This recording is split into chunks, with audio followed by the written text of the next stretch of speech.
नमस्कार, आप देख रहे हैं एवन उत्तर प्रदेश और मैं हूं आपके साथ आयुषी गुप्ता। बुलेटिन की शुरुआत करेंगे इस वक्त की हेडलाइंस के साथ।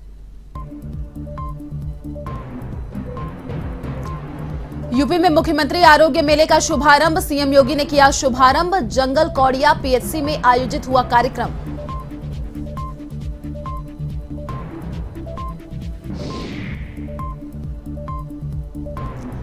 गोरखपुर में जनता दरबार का आयोजन, सीएम योगी ने सुनी लोगों की फरियाद, अधिकारियों को दिए समस्या समाधान के निर्देश।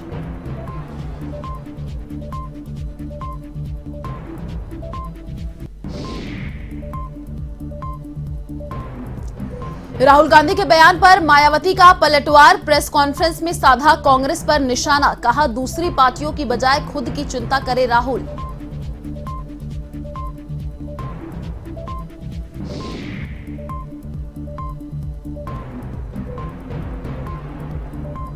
अयोध्या में मनाया जा रहा है रामनवमी का पर्व। राम जन्मभूमि पर पहली बार हो रही पारंपरिक तरीके से पूजा अर्चना, 20 लाख से ज्यादा श्रद्धालुओं के पहुंचने की उम्मीद।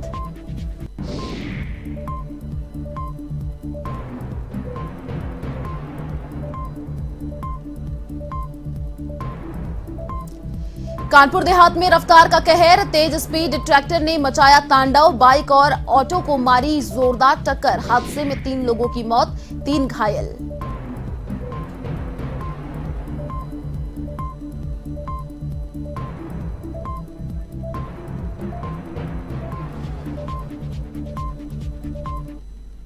और अब खबरें विस्तार से। कोरोना संक्रमण के खतरे से लोगों को बचाने के लिए 3 माह पहले बंद किए गए मुख्यमंत्री जन आरोग्य मेले को यूपी के मुख्यमंत्री योगी आदित्यनाथ ने एक बार फिर शुरू किया है।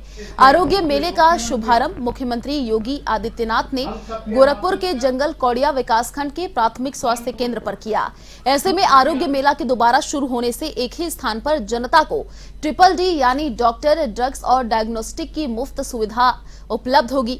यह मेला प्रदेश में प्रत्येक रविवार को आयोजित होगा, जिसमें मरीजों को एक ही जगह विभिन्न विधाओं के विशेषज्ञ चिकित्सकों से परामर्श, जांच व दवाओं की मुफ्त सुविधा मिलेगी। आपको बता दें कि समाज के अंतिम पायदान के लोगों को चिकित्सा सुविधा सुलभ कराने के लिए 2 अप्रैल 2020 को मुख्यमंत्री जन आरोग्य मेला की शुरुआत की गई थी। बिना किसी भेदभाव के हर एक व्यक्ति तक स्वास्थ्य की सुविधा उपलब्ध हो सके।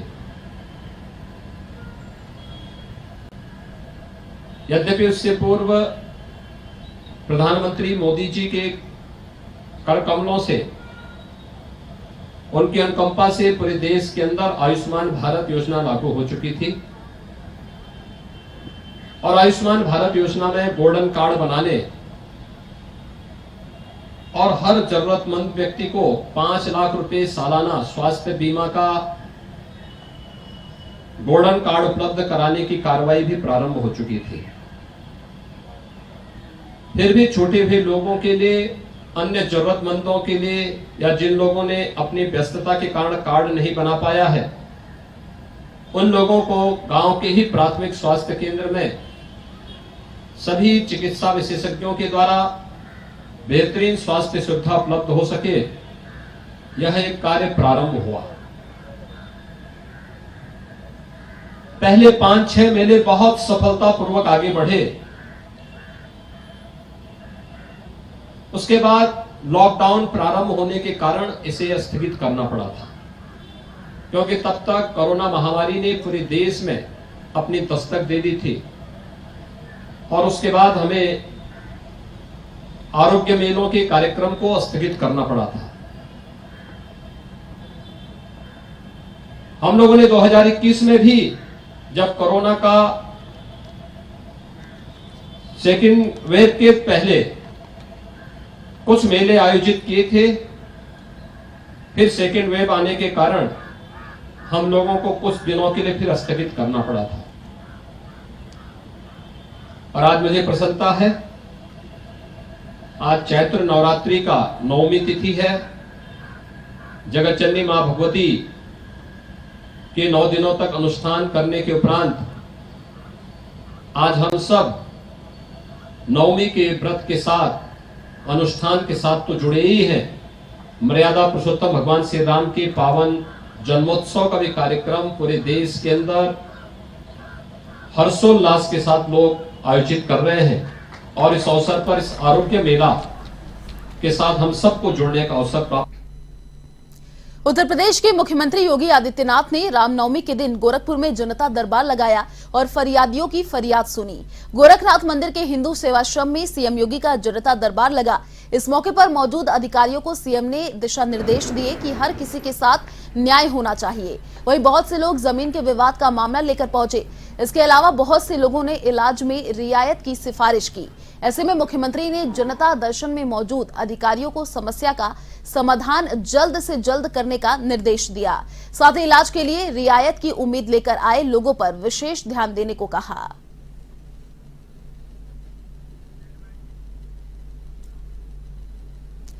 कांग्रेस नेता राहुल गांधी के बयान को लेकर बसपा सुप्रीमो मायावती ने कहा है कि वह अपने बिखरे घर को तो संभाल नहीं पा रहे, हम पर कटाक्ष कर रहे हैं। मायावती ने प्रेस कॉन्फ्रेंस में कहा कि कांग्रेस पार्टी शुरू से घिनौने हाथकंडे अपना रही है। उन्होंने कहा कि राहुल गांधी का यह कहना कि मैंने जवाब नहीं दिया, यह बात गलत है, इसमें कोई सच्चाई नहीं है। उन्होंने कहा कि कांग्रेस को दूसरी पार्टियों की चिंता करने की बजाय अपनी चिंता करनी चाहिए। हमारी पार्टी का काम करने का तरीका अलग है। चुनाव के बाद हर विपक्षी पार्टी की ओर से नतीजों पर समीक्षा होनी चाहिए, लेकिन इस तरह की बात नहीं होनी चाहिए। उन्होंने कहा कि कांग्रेस का हाल अभी खिसियानी बिल्ली खंभा नौचो जैसा है।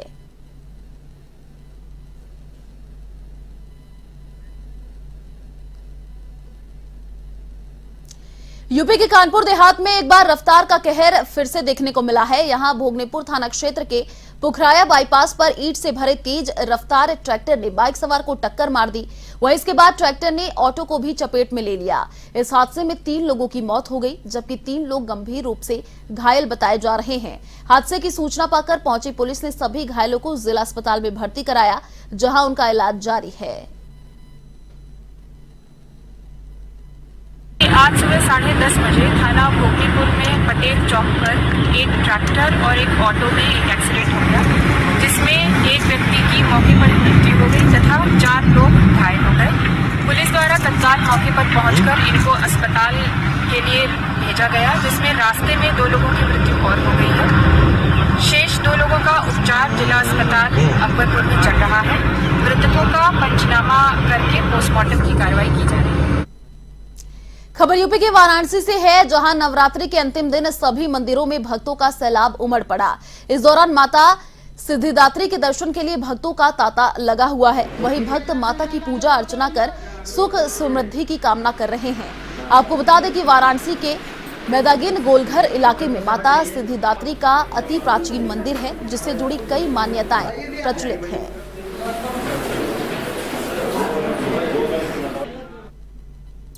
सेवाहित व पुजारी श्री सिद्ध माता जी मंदिर। आज किनके दर्शन होते हैं और क्या मान्यता है?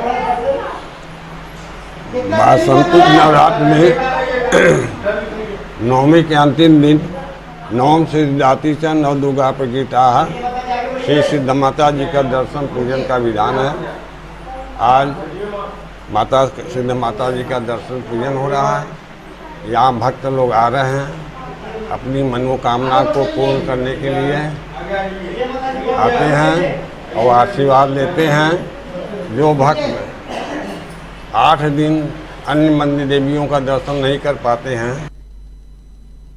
धर्मनगरी अयोध्या में वैसे तो चैत्र रामनवमी मेले की शुरुआत नवरात्रि के पहले दिन 2 अप्रैल से ही शुरू हो गई है। मेले की शुरुआत से ही एक ओर जहां अयोध्या के सभी मंदिरों को भव्यता के साथ सजाया गया है, तो वही भगवान राम सहित चारों भाइयों और माता सीता के विग्रहों का भी दिव्य श्रृंगार किया गया है। राम जन्मभूमि पर बन रहे भगवान राम के दिव्य भव्य मंदिर के भूमि पूजन के बाद इस वर्ष पहली बार परंपरागत ढंग से समारोह पूर्वक अयोध्या में रामनवमी का त्योहार मनाया जा रहा है। प्रशासन की माने तो इस बार रामनवमी में लगभग 20 लाख श्रद्धालुओं के अयोध्या पहुंचने की उम्मीद है।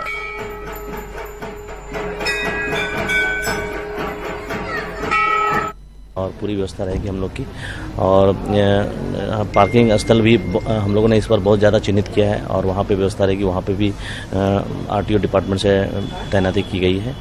और पूरे क्षेत्र में पुलिस की व्यवस्था है और पीएस सिस्टम भी है और हर एक जगह खोया पाया केंद्र हम लोगों ने बनाया है और उसमें डीओपीआरडी के लोग भी रहेंगे और पुलिस की ने भी अपना टीम बनाई है और उसमें 12 स्थायी स्वास्थ्य केंद्र बनाए गए हैं और सभी जगह हमारे डॉक्टर्स की टीम लगी हुई है कि जो भी किसी भी स्थिति को हम लोग बेहतर तरीके से करेंगे।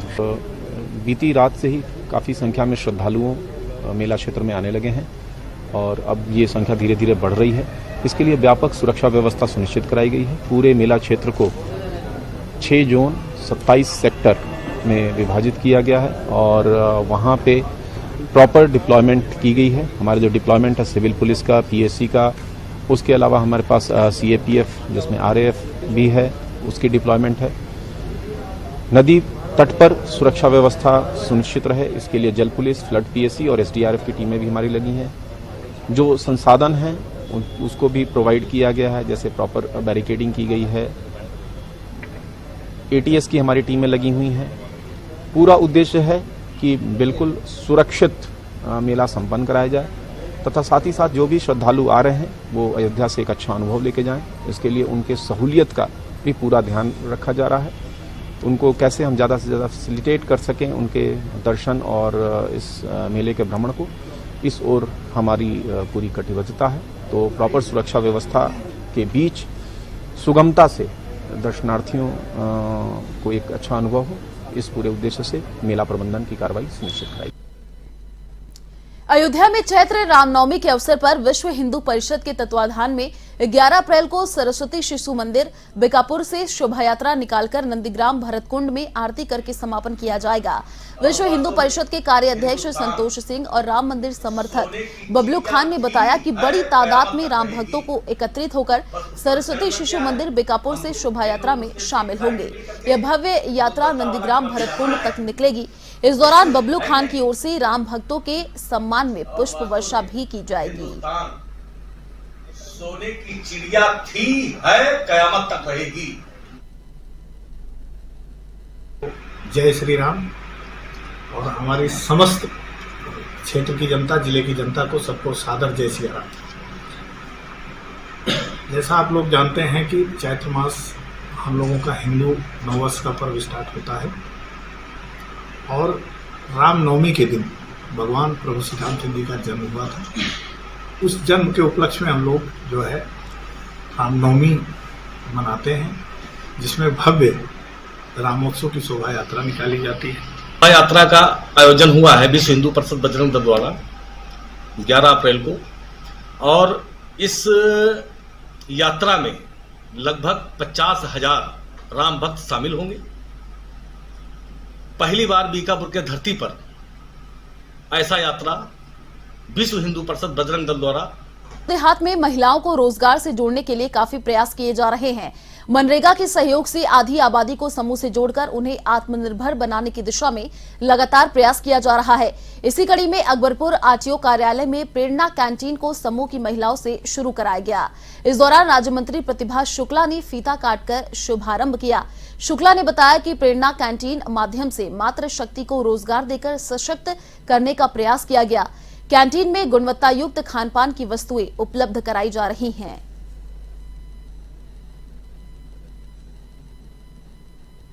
आज नवरात्र का पावन पर्व है, माँ दुर्गा का दिन है, शक्ति का प्रतीक है माँ दुर्गा। इसी कारण हम लोगों ने आज मंगला कैंटीन समूह के माध्यम से ये प्रेरणा कैंटीन का शुभारंभ किया है, जिसमें संतोषी और इनके साथ हमारी 10-11 महिलाएं हैं जो इस समूह में जुड़ी हैं और ये सब महिलाएं मिलकर इस कैंटीन को चलाएंगे। ये आरटीओ ऑफिस में है, हमारे साथ वर्मा जी भी हैं। पूरा इनका सहयोग रहेगा कि नारी शक्ति को आगे बढ़ाने के लिए काम करेंगे और पूरा सहयोग करेंगे और ये लोग अच्छे से अच्छा यहाँ पर चाय और पकौड़े और जो भी सुविधा होगी, जैसी मांग होगी, डिमांड के हिसाब से ये बनाएंगे। समोसे हैं तो ऐसा इन लोगों के माध्यम से ये लोग कैंटीन को अच्छे से चलाएंगे। अभी संसाधन कम है, लेकिन संसाधन काम करने से अपने आप बढ़ते चले जाएं। चल रहा था। राज्य सरकार की बहुत ही महत्वाकांक्षी ये योजना है। इसमें स्वयं सहायता समूह की महिलाओं को एक तो स्वरोजगार मिलता है, काफ़ी सारे लोग उसमें इंगेज होते हैं। तो माननीय मंत्री जी का ये प्रयास बहुत ही प्रशंसनीय है जो उन्होंने ये प्रेरणा कैंटीन का उद्घाटन किया है, और हम लोगों का पूरा सहयोग रहेगा कि ये लोग भरसक अच्छा कार्य होता रहे, इनकी कैंटीन चलती रहे और लोगों को यहाँ पर खाने पीने की अच्छी व्यवस्था होती। यूपी के बुलंदशहर में जिला प्रशासन का एक्शन, पुरानी जेल की जमीन से अवैध कब्जा हटाया गया। स्थानीय लोगों की पुलिस से तकरार हुई है। आपको बता दें, पुरानी जिला जेल पर लोगों ने अवैध कब्जा किया था। करोड़ों रुपए कब्जा मुक्त जमीन की कीमत बताई जा रही है। स्थानीय लोगों ने पुरानी जेल की जमीन पर दुकानें और मकान बनाई थी, तो स्थानीय लोगों की पुलिस से तकरार भी हुई। पुरानी जिला जेल पर लोगों ने अवैध कब्जा किया था, तो करोड़ों रुपए कब्जा मुक्त जमीन की कीमत बताई जा रही है।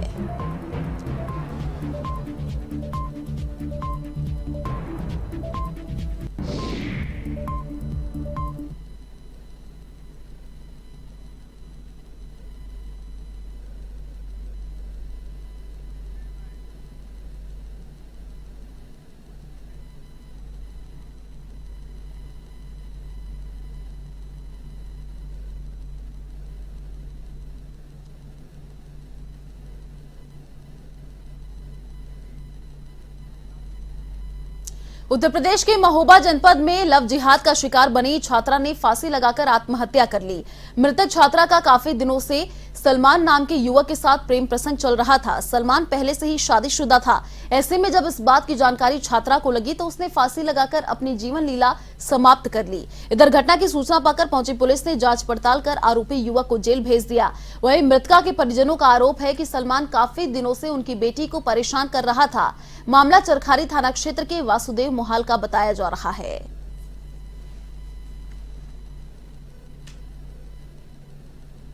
इस प्रकरण में मृतका के पिता की तहरीर के आधार पर थाना चरखारी में अभियुक्त पंजीकृत किया जा रहा है, और जो नामित अभियुक्त है उसको पुलिस हिरासत में ले लिया गया, उससे पूछताछ की जा रही है और अन्य कार्रवाई।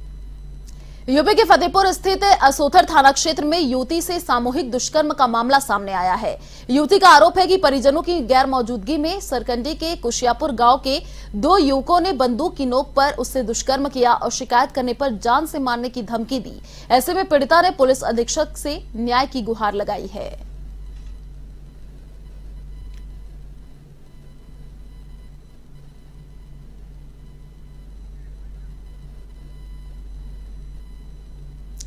चलिए फिलहाल इस बुलेटिन में इतना ही। देश और दुनिया की तमाम बड़ी खबरों को देखने के लिए आप देखते रहिए A1 TV। नमस्कार।